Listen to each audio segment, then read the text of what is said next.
السلام علیکم دوستوں، میں ہوں علی جاوید نقوی۔ امریکی صدر ڈونلڈ ٹرمپ مایوس نظر آ رہے ہیں۔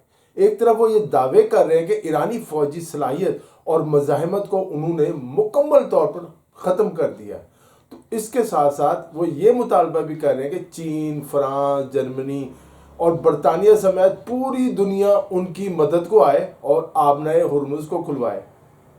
آج کی خبر یہ ہے کہ اسرائیل نے بھی ہاتھ کھڑے کر دیے کہ اس کے پاس اپنے تحفظ کے لیے کچھ نہیں بچا۔ اگر اب ایران نے نئے حملے کیے تو انہیں بہت نقصان ہوگا۔ اسرائیل کے دفاعی نظام نے اپنے میزائلوں کا اندھا دھند استعمال کیا۔ ایک عجیب واقعہ ہوا، آپ جانتے ہیں کہ مہمان پرندے ہر سال جو پرندے ہیں یہ موسم بدلنے کے ساتھ ایک علاقے سے دوسرے علاقے میں سفر کرتے ہیں اور یہ ہزاروں کلومیٹر ہوتا ہے۔ اس وقت لاکھوں پرندے اسرائیل سے گزر رہے ہیں۔ اسرائیلی دفاعی نظام ان مہمان پرندوں کو ہی نشانہ بنا رہا ہے۔ اسرائیلی میڈیا کے مطابق دفاعی نظام کی غلطیوں کے باعث کروڑوں ڈالرز کے جو ہے میزائل وہ ان بیچارے پرندوں کو مارنے پر ہی ضائع ہو چکے ہیں۔ بعض لوگ اسے ایران کے لیے ابابیلوں کی مدد بھی قرار دے رہے ہیں۔ امریکہ نے اسرائیل کو بچانے کے لیے جنوبی کوریا سے دفاعی نظام جو ہے اور باقی دوسرے ممالک سے وہ اسرائیل کی طرف روانہ کر دیا۔ ایران نے آج 15 مارچ کو سعودی عرب میں امریکی فوجی اڈوں پر میزائلوں کی بارش کر دی۔ یہاں F-35 اور F-16 کے تربیتی مراکز تھے اور کئی جہاز کھڑے ہوئے تھے۔ اب کتنے جہاز تباہ ہوئے ابھی صحیح تعداد سامنے نہیں آئے۔ یہ ایرانی میزائلوں کی 51ویں لہر ہے۔ یوں امریکہ کا یہ دعویٰ بھی غلط ثابت ہو گیا کہ ایران کے پاس میزائل ختم ہو گئے، ڈرونز ختم ہو گئے۔ امریکہ نے مشرق وسطیٰ میں موجود اپنے جو بچے کچے شہریوں کو ہے انہیں ایک بار پھر کہا ہے کہ وہ مشرق وسطیٰ سے نکل جائیں جتنی جلدی ممکن ہو سکے۔ امریکہ نے عراق میں تباہ ہونے والے اپنے جہاز کے 6 فوجیوں کی ہلاکت بھی ظاہر کر دی، ان کے نام بھی شیئر کر دیے۔ جوں دن گزر رہے ہیں امریکہ کا نقصان بڑھتا جا رہا ہے، جہاز بھی اس کے گر رہے ہیں، فوجی بھی مر رہے ہیں۔ امریکہ کی کوشش ہے کہ عرب ممالک اور یورپی ممالک بھی اس کی مدد کے لیے ایران پر حملہ کر دیں۔ ایرانی جزیرے خارق پر حملے کے بعد امریکہ کے اس جزیرے پر قبضے کرنے کے بارے میں جو ہے وہ متضاد خبریں سامنے آئی ہیں۔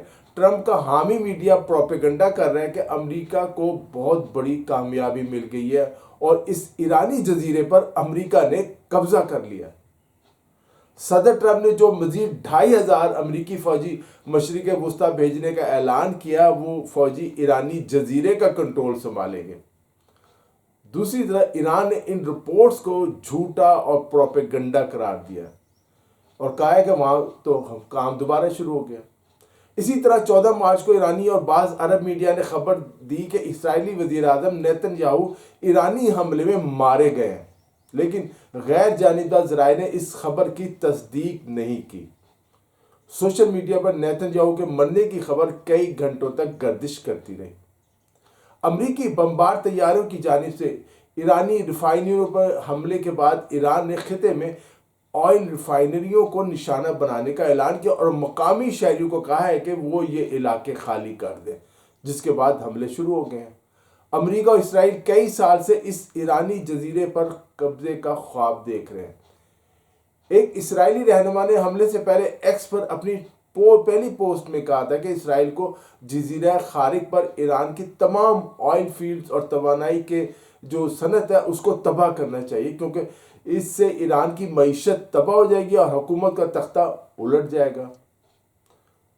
صدر ڈونلڈ ٹرمپ نے اپنے ایک انٹرویو میں، یہ انٹرویو پہلے کافی سال پہلے دیا گیا تھا اور اب نجی گفتگو میں کہا ہے کہ اگر ایران نے امریکی ٹھکانوں پر حملہ کیا تو جزیرہ خارق پر قبضہ کر لیا جائے گا، اور دوسری طرف قبضے کا دعویٰ بھی ہو رہا ہے کہ ہو چکا ہے۔ ٹرمپ نے کل کے بیان میں کہا تھا کہ نئے سپریم لیڈر آیت اللہ مجتبی خامنئی شدید زخمی ہیں یا شہید ہو چکے ہیں۔ آج کے بیان میں کہا ہے کہ ہو سکتا ہے وہ زندہ ہو۔ روس نے ایران کی مدد کے لیے اپنا پہلا جہاز ایران کے ہمسایہ ملک آذربائیجان بھجوا دیا ہے، جہاں سے یہ سامان ٹرکوں کے ذریعے ایران روانہ کیا جائے گا۔ جنگ کو 15 دن گزر چکے ہیں، لیکن ایرانی شہری مطمئن ہیں، ان کے حوصلے بلند ہیں اور ایران میں زندگی معمول کے مطابق چل رہی ہے۔ امریکی اخبار نیو یارک ٹائمز کی ایک رپورٹ میں انکشاف کیا گیا کہ ایران کے حملوں کے نتیجے میں مشرق وسطیٰ میں موجود امریکی تنصیبات کو بڑے پیمانے پر نقصان پہنچا ہے، جبکہ اخبار نے سیٹلائٹ تصاویر بھی جاری کر دی ہیں۔ امریکی اخبار نیو یارک ٹائمز کی جو رپورٹ ہے اس میں کہا گیا ہے کہ ایران اور امریکہ کے درمیان جو جنگ کے دوران ایران نے مشرق وسطیٰ میں امریکی اہداف پر کامیابی کے ساتھ ڈرون اور میزائل حملے کیے ہیں، اور کم از کم 17 امریکی تنصیبات جو ہیں انہیں مکمل طور پر تباہ کر دیا گیا ہے، جبکہ متعدد امریکی فوجی ہلاک بھی ہوئے ہیں۔ اس جنگ نے نہ صرف مشرق وسطیٰ بلکہ بہت سے دوسرے ممالک میں سیاحت کو بھی تباہ کر دیا۔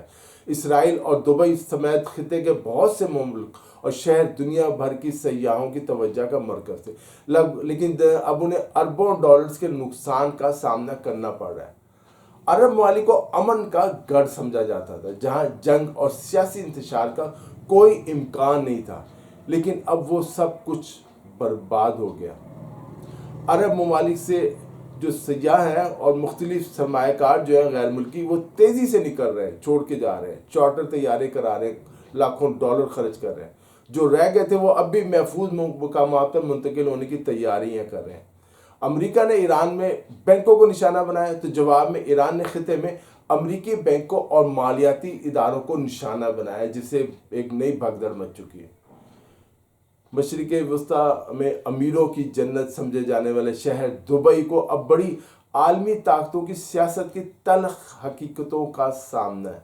سیاحت اور مالیاتی سرگرمیوں کے مرکز کے طور پر مشہور دبئی برسوں سے بنائی گئی اس کی جو ساکھ ہے اب جنگ کے دھوئیں میں گھرتی دکھائی دے رہی ہے۔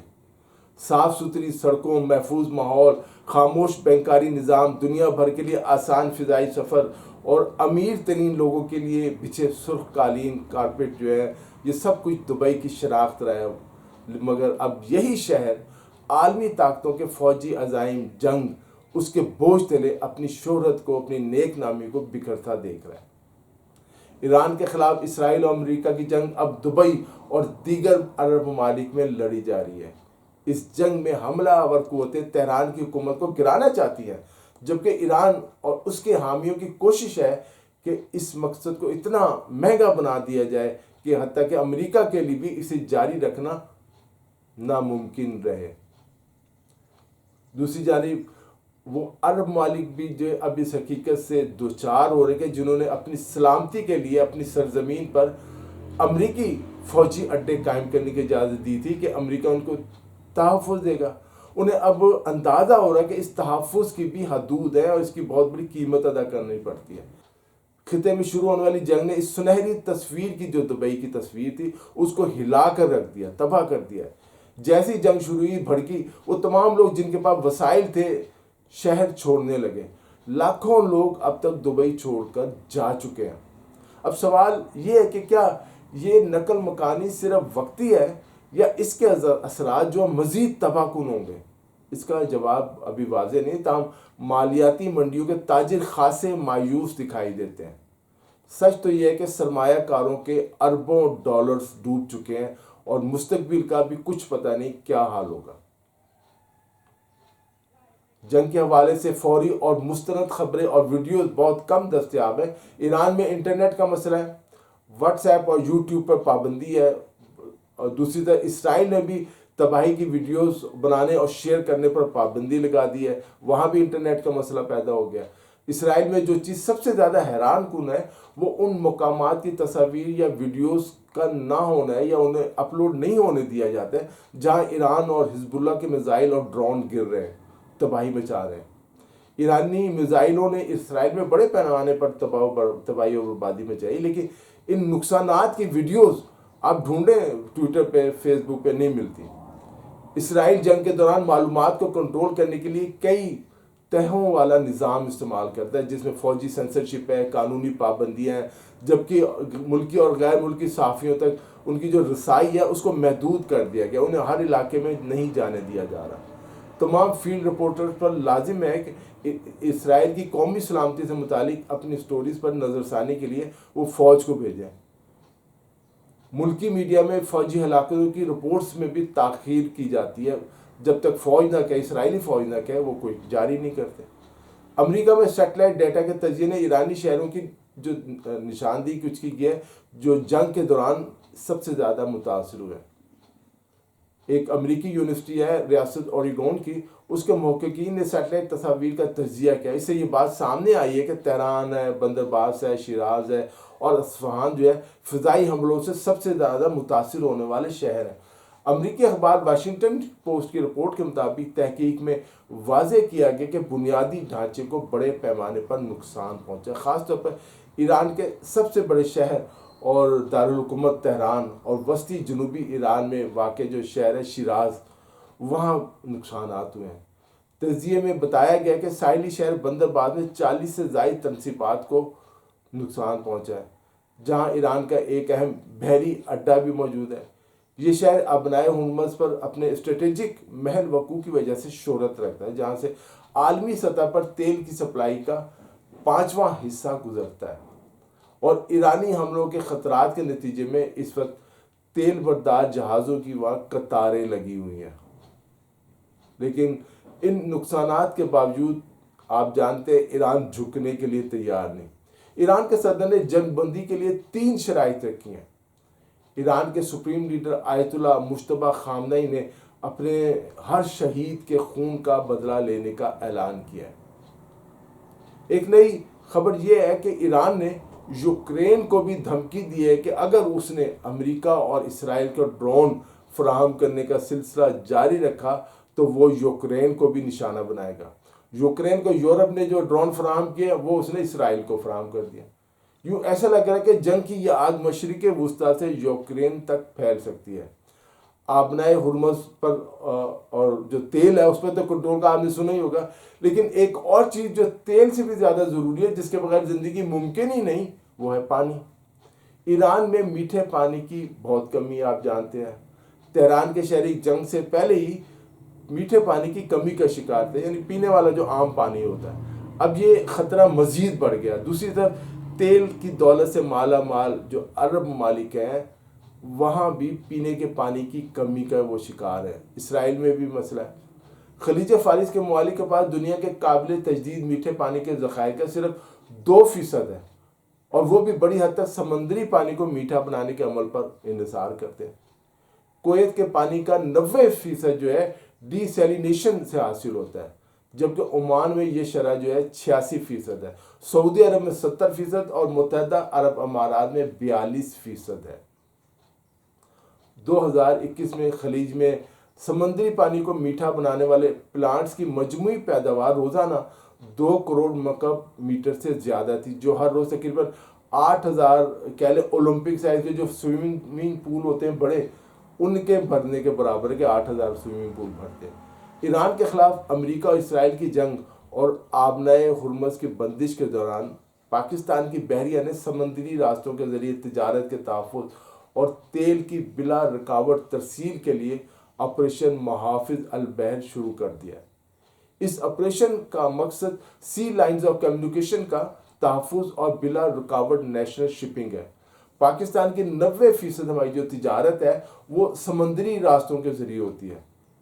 مشرق وسطیٰ میں جاری کشیدگی کے دوران پاکستان نیشنل شپنگ کارپوریشن کے تعاون سے تجارتی جہازوں کی سیکیورٹی پر پاکستانی بحریہ کے جہازوں کو مامور کیا جا رہا ہے، اور بحری ٹریفک کی نگرانی کی جائے گی، جس سے یہ سمندر میں موجود طاقتوں کو پیغام بھی ہے کہ وہ پاکستان کے بحری جہاز روکنے یا انہیں نشانہ بنانے کی کوشش نہ کریں۔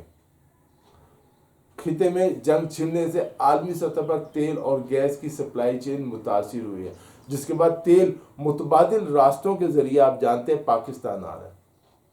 دوستو اس ویڈیو میں اتنا ہی۔ علی جاوید نقوی کو اجازت دیجیے، اپنا خیال رکھیے گا، خدا حافظ۔